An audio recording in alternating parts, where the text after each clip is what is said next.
is a beggar. Halata naman po. Hindi, joke lang. Ayan. So they would give you this gift.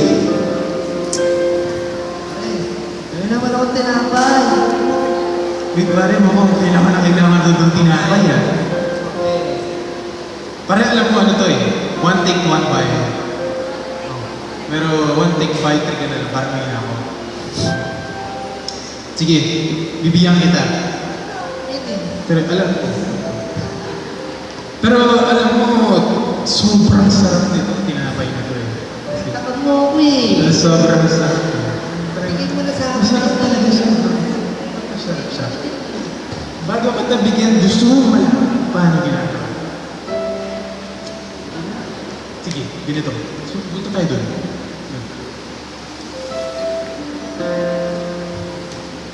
Ito yung factory ng tinapay. Nakikita mo? Factory. Nakikita mo tinapay. Sabi ko factory, hindi tinapay. Tinapay. Yan no, dito nagsisimula yung paggawa ng tinapay. Dito mo gumagawa siya ng tinapay. Oh. Galing no, may sound. Nakikita ko tinapay. Yan yung mga ginagamit sa paggawa ng tinapay. Yan, umaabot dun sa labas. Tinapay.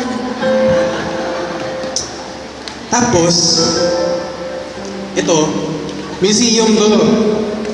Yung mga nakita mo, picture yan. Nasa frame. Nakikita ko eh. Intindihan mo yung sinasabi ko. Tinapay. Intindihan mo yung sinasabi ko. Tinapay. Ayun no, museum. Alam mo, itong tinapay na to, ginawa to kanina. Pero matagal nang ginagawa ito ng pamilya ko. Feel ko muna.